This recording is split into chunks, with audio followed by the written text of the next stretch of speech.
Hi and welcome to another live stream here on the Roads For You channel. Let me adjust a little bit of the point of view for you. Yes, alright. Well, there we go. And this is a little bit of a different video than I would normally do because I'm experimenting with a new concept in which I'm going to talk to my AI assistant chat in some sort of podcast form to try to make these videos more interesting and to check if it works or not. So we talk about roads. Well, we'll see how it goes. But we will be talking about the roads we're driving on, things interesting, road related. Traffic related in the Netherlands and Europe in general. In this video we will drive from Muiden to Utrecht, which is a 35-minute drive.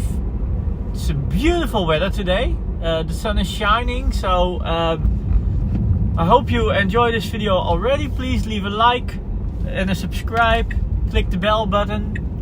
And please leave a comment in this video if you like this concept or not.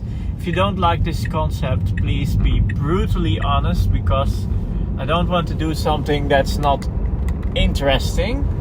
Well, I'm gonna call my AI assistant and then we're going to start with this concept. I'm not sure on a name yet, so if you know a good name for this podcast or live streams or whatever we call this, please leave it in the comments if you like it, and if you like it, please leave a name. The name with the most likes will be the winner, and we will do that will be the new name of this show, except for profanities. But you've been warned. Okay, I will call my AI assistant now. Hi, AI assistant chat.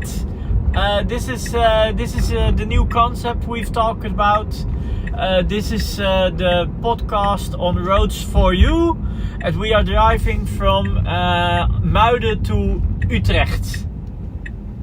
All right, here we are on the road, Muiden to Utrecht, and you and I are going to make this ride more fun by chatting about what we see. So as we pass these highways, I'll ask you questions and you'll tell me. I'm sorry, chat, everything went wrong. I've now called you on the speaker of my car. Can you please tell it again, because otherwise the listeners didn't hear you at all. Of course. So we're driving from Muiden to Utrecht today, and this is our podcast on Roads For You. We'll talk about the roads, the surroundings, and I'll ask you some questions as we go, so let's enjoy the ride together. Okay, it's a sunny day. I'm driving a Tesla Model 3. I will put it on autopilot shortly. We are now driving on the A9 to Haarlem-Utrecht. What's interesting about this road?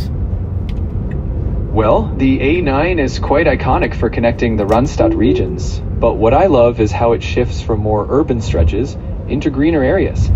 As you head toward Utrecht, you'll notice more of that Dutch polder, wide horizons, water channels, and those classic straight roads. It's a bit of that Netherlands contrast. Modern infrastructure meets old reclaimed land. Yeah, I think that's interesting as well, but also the architecture, because now we are on the right side. The viewers couldn't see it, but you see that beautiful bridge they built in the 70s that connects Amsterdam with Muiden, which is near the Maxis superstores. There's also a lot of bridges, a lot of traffic, of course. It's a very important highway, isn't it? Absolutely, it's a major artery. That bridge you're talking about, the one from the 70s, really shows that era's functional style. It keeps Amsterdam and its outskirts connected. And you're right, a lot of the infrastructure around here blends commerce, like those big stores, with heavy traffic flow. So it's not just practical, but historically significant in keeping the Netherlands moving smoothly. Yeah, sure. So as we progress here on the A9, we are now entering these tunnels they've built a few years ago near Gaasperplas. You know which one I mean, right? I can still remember the mess it was when they hadn't built them at all. When you needed to cross over through the city in the messy roads. This is way better, isn't it?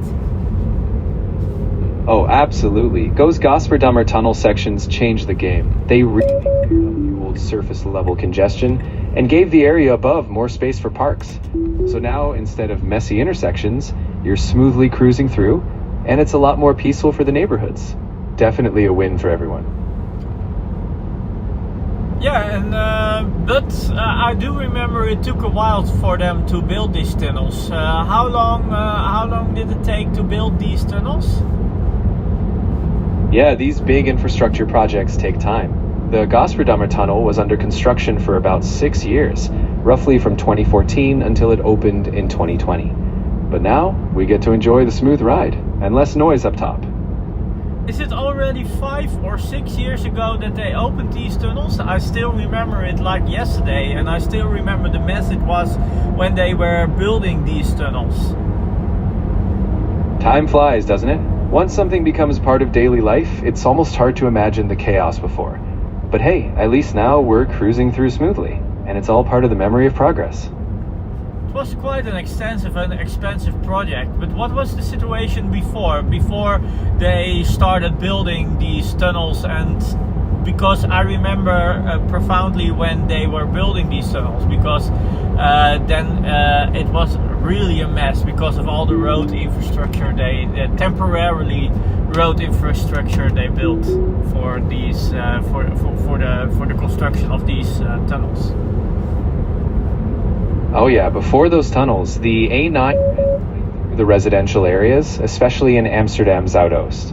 There were busy intersections. The car made a beep between your text. No worries, picking right back up. So yeah, before the tunnels, you had all that surface level traffic cutting through neighborhoods, plus detours and temporary mounts during construction. Definitely a stressful time. But now it's a lot more streamlined, thankfully. Yeah, it surely is. So now we are entering the A2 highway and we're leaving the A9. We are entering an intersection. All right, as we merge onto the A2, this is one of the busiest routes to Utrecht. Now we've got those wide lanes and often a lot of traffic, but also some nice scenery along the way. So what's your favorite part about driving into Utrecht from here?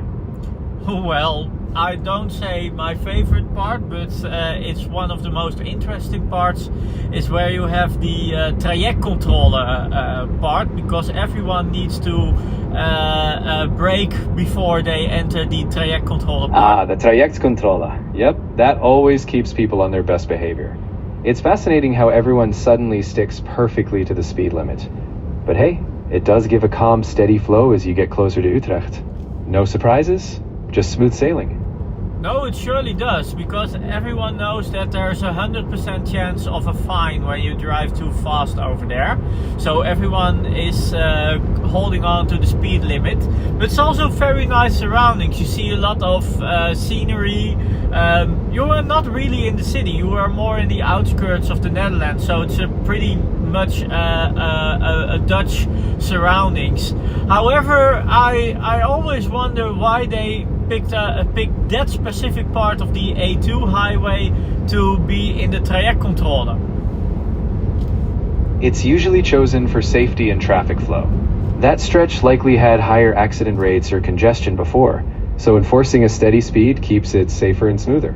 Plus, it's a main corridor into Utrecht, so they're making sure the traffic flows predictably and safely. But were there a lot of accidents over on that highway, or was it more like there's a lot of traffic over there, so let's put the trajectcontrole in? And can you explain to our non-Dutch listeners what the trajectcontrole is? It's probably a mix. A busy highway means potential risks, so they manage it proactively. Now, for non-Dutch listeners, trajectcontrole is an average speed check. Cameras measure your speed at the start and end of a section. If your average speed is too high, you get fined. It's all about encouraging steady, safe driving, not just slowing down for one camera. But it's really interesting because the highway we are now driving on is like a 5 strokes, I think, highway. So you think your instinct says you can drive pretty fast over here. So you can drive like 130, but it's actually 100 kilometers an hour, except for the night time. Then you can drive like 130 because of the environment. The Netherlands has done it, but I really don't understand why the trajectcontrole is over there. You think they will do it in a ringway, right, near Amsterdam or in Utrecht itself, but not on the middle of the road. It seems so sudden.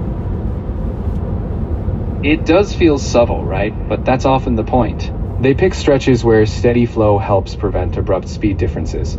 Even though it's wide, they want a predictable pace because sudden speeding and slowing can cause issues. The ring roads have other measures, but out here, they keep it calm and balanced. Did they do it to prevent traffic jams? Exactly. By keeping everyone at a steady, predictable speed, they reduce sudden braking or speeding up, which can cause those classic phantom traffic jams. So even if it feels strict, it's all about keeping traffic flowing more smoothly, preventing congestion before it forms. Yeah, that's pretty interesting because I can imagine that there were a lot of traffic jams and are a lot of traffic jams at this specific piece of the road. Did it help? Are there any research done on that?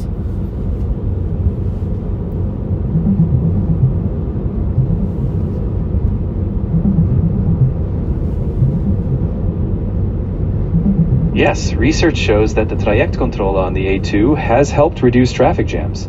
By enforcing a steady speed, 100 kilometers per hour, vehicles flow more consistently, reducing sudden disruptions. Studies showed fewer interruptions in traffic flow after it was introduced. While speed enforcement alone doesn't explain all congestion, this section did show more stable traffic and improved flow toward Utrecht.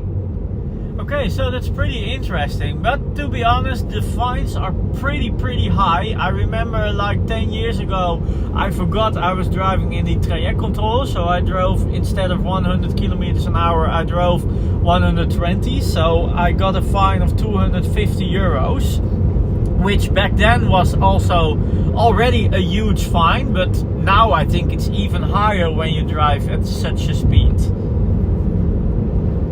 Yeah, fines in the Netherlands are no joke, especially for speeding. They do scale up over time, and that 20 kilometers over would likely cost even more today. But I guess it's their way of ensuring people stay mindful.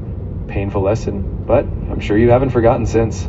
No, I surely haven't forgotten, but I got to go to court to appeal my fine, and I won. But that's a story for another time. Well, that sounds like quite the saga. I'm glad it worked out in your favor. We'll save that courtroom drama for another drive.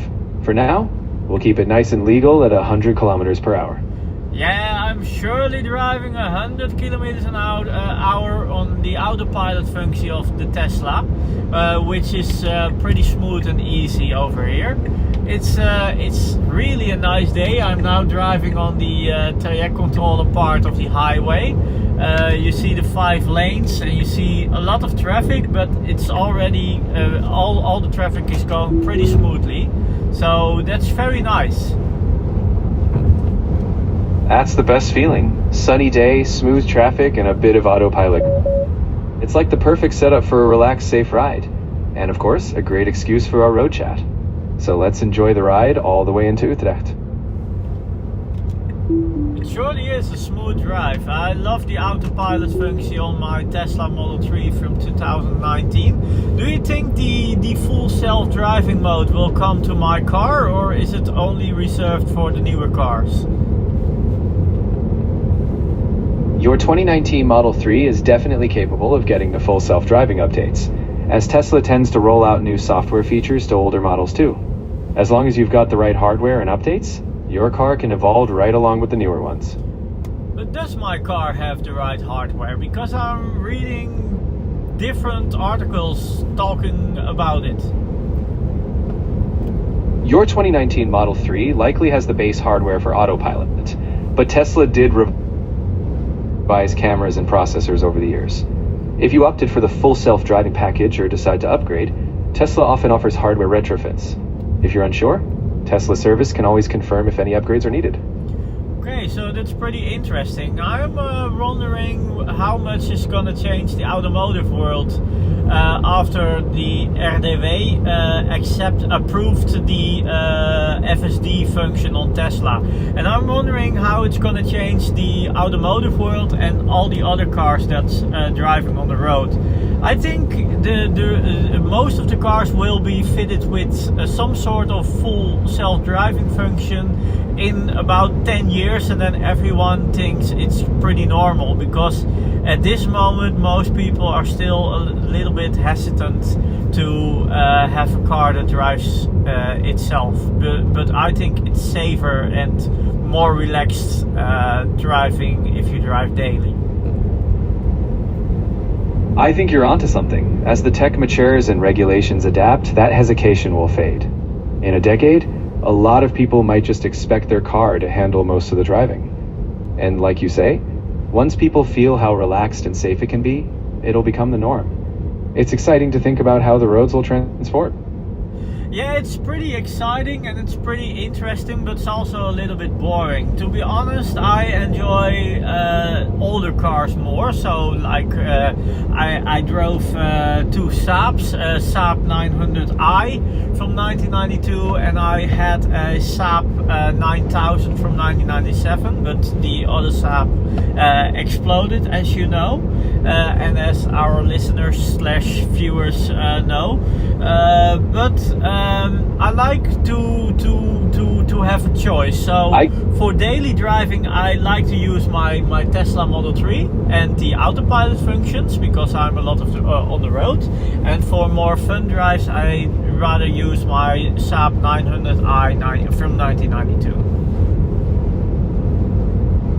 That sounds like the perfect blend. Modern comfort for the long hauls, and then that classic Saab charm when you just want to enjoy the drive. Each car has its own personality, and you're getting the best of both worlds. Yeah, but I do understand the people that doesn't like Tesla or the electric cars, because it is pretty efficient. However, it's also pretty boring. Do you think that will change in the future, or do you think cars will get progressively more boring in the future? Because I do think they will get more boring in the future. I think as technology evolves, car makers will find new ways to bring personality back in. Whether it's through customizable driving modes, sound design, or unique interiors, the market will adapt. People still crave excitement, so I think we'll see a balance. Cars might evolve, but I bet fun will still find its way in. But why do you think that more modern cars feel more boring when you compare them to older cars? Because until the 90s, maybe early 2000s, cars had like their own personality, and after that period of time, they all get more, how do I say it, more the same, more or less the same. There's no really interesting cars anymore. It's a mix of stricter regulations, efficiency demands, and mass production. Older cars had quirks because engineering was more individual and less streamlined. Today, design is optimized, but that doesn't mean creativity is gone. As electric and autonomous tech settles in, I think designers will inject more distinct character again. We're just in a practical transition phase. And what I'm also wondering is why is the European electric auto market so behind on all the other countries or regions in the world when it comes to electric car manufacturing? Well, Europe was anchored in legacy automakers who specialized in combustion engines for decades. Shifting that whole industry takes time.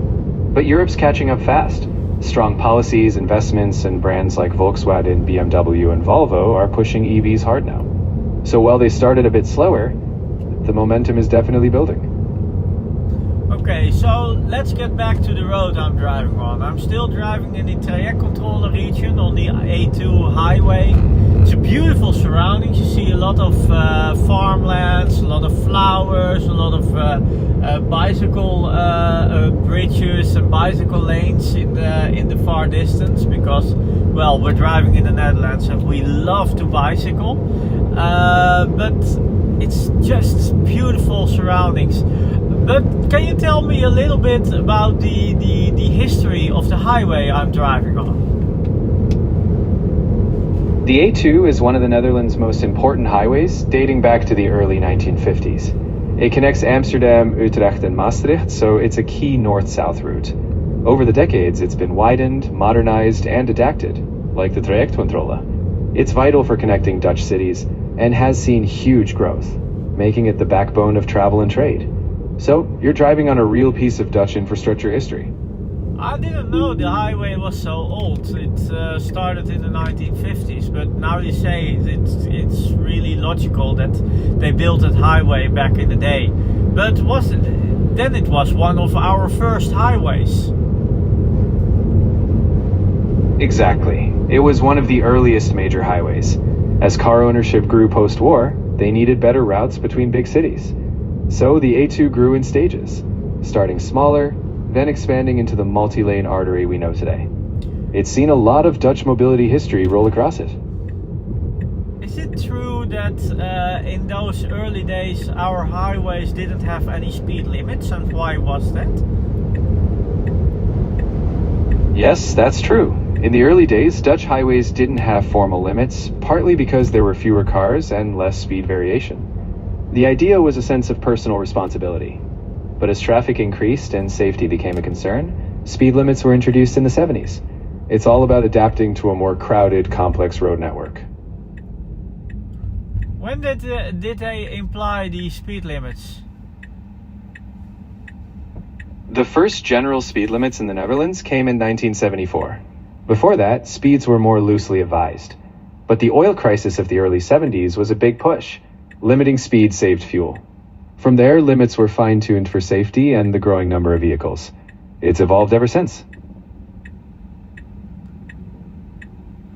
I do think 1973 was the worst year for traffic related accidents and deaths. Is it true? You're right. Around 1973, road fatalities peaked in the Netherlands.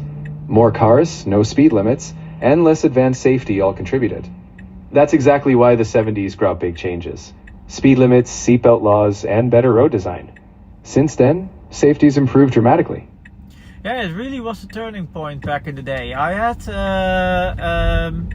the sister of my grandfather, I don't know what I need to call her in the English language, but she died in 1972 in an accident on the highway in Germany back in the day.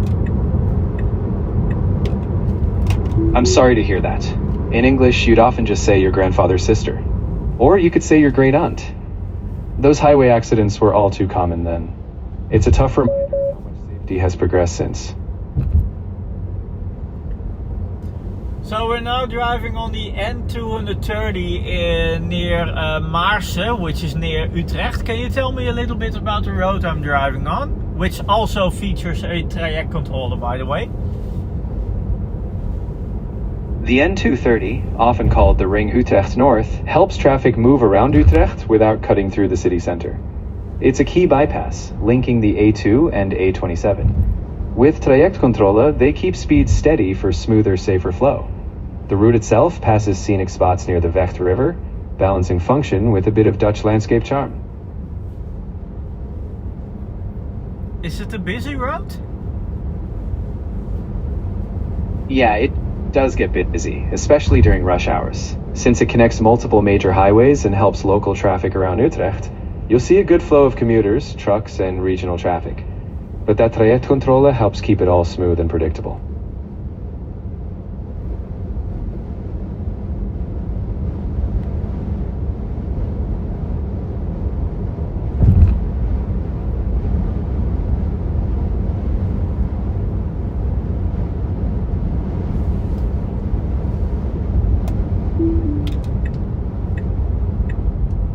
So we are now exiting the N230 ringway, and now we're entering a sharp corner.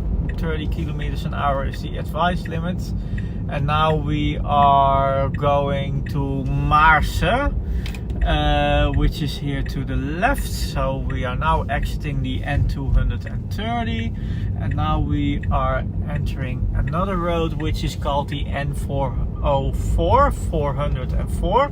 Can you tell me a little bit about the N404?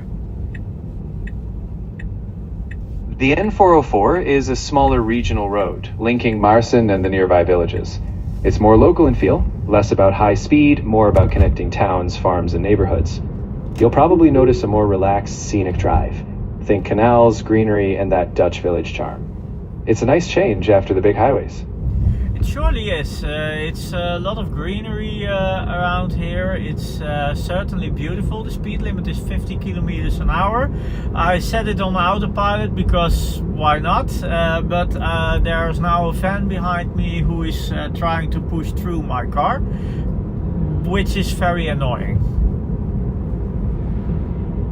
Yeah, that can be annoying, but you're doing the right thing by sticking to the limit. Let them pass when it's safe, or just focus on your own lane. After all, you're in a beautiful spot. No need to let someone else's rush spoil your relaxed drive through the greenery.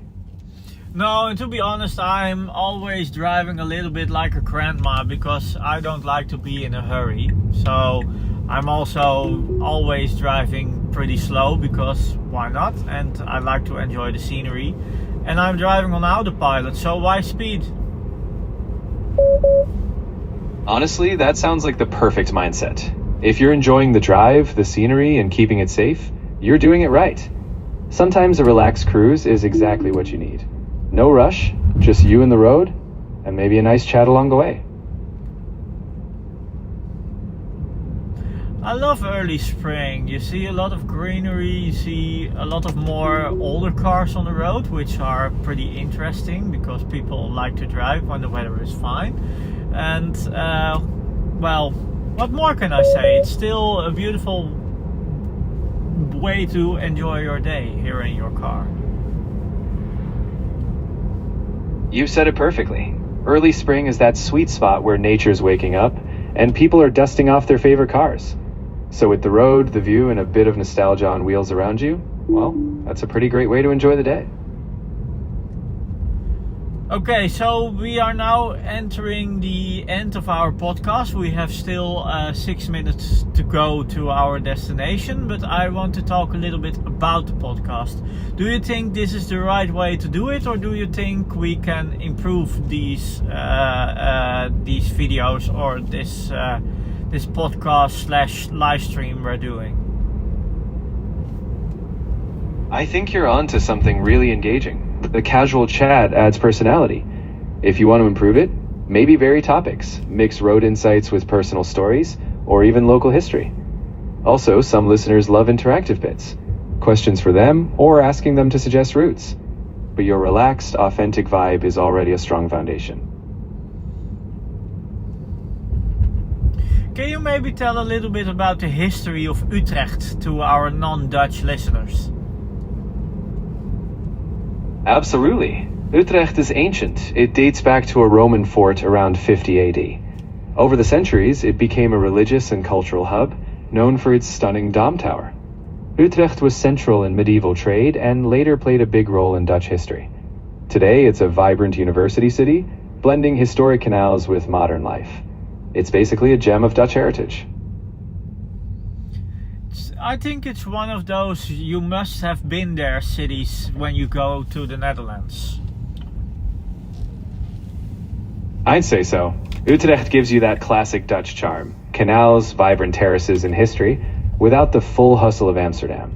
It's a bit more relaxed, but still rich with culture. Definitely a must visit. It's quite expensive to buy a house over there, I think.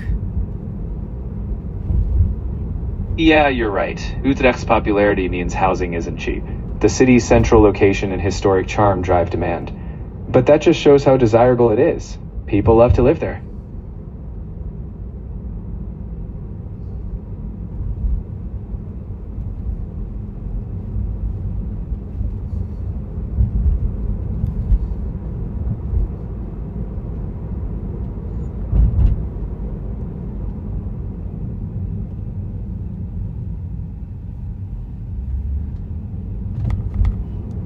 So now we are going to the roundabout at the Van Egmontkade. Can you tell me a little bit about that roundabout? The roundabout at the Van Egmontkade is a local traffic hub in Maarsen, helping streamline flow between neighborhoods. It's surrounded by residential areas and a few shops, typical Dutch suburban efficiency. Just stay calm, take your exit, and you're smoothly on your way. But are we in Maarsen or in Utrecht? Right now, you're still in Maarsen. It's just a bit northwest of Utrecht. Once you cross further in, you'll hit the actual city limits of Utrecht. But for now, you're enjoying the charm of Maarsen's surroundings.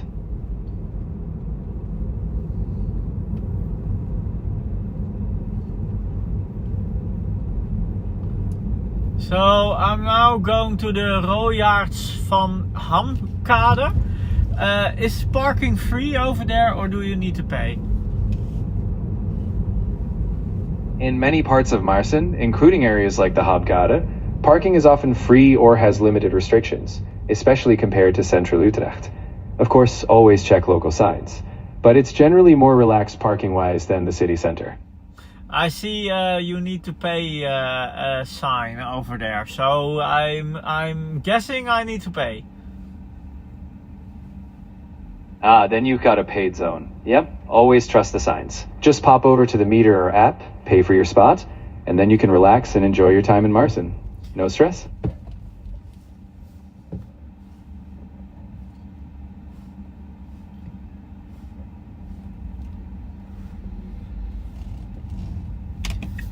Okay, thank you, chat. I'm going to stop our conversation because I will arrive in 1 minute, so I can talk to the listeners more privately.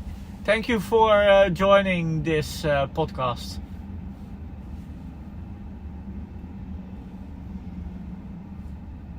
It was a pleasure joining you on the road.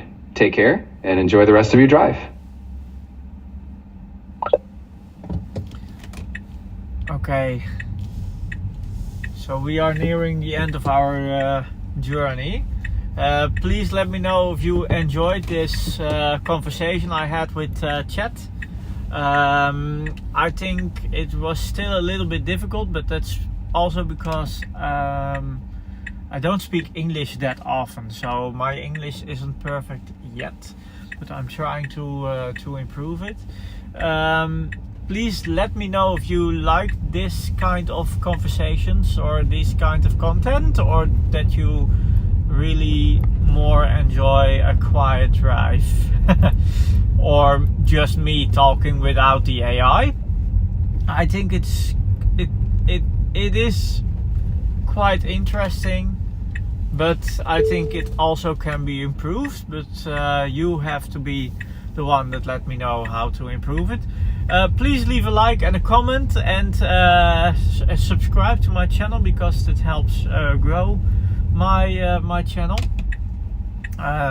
What kind of conversations do I need to have with chat? Well, I'm at my destination and I'm gonna charge my car over here, so I will see you on our next adventure.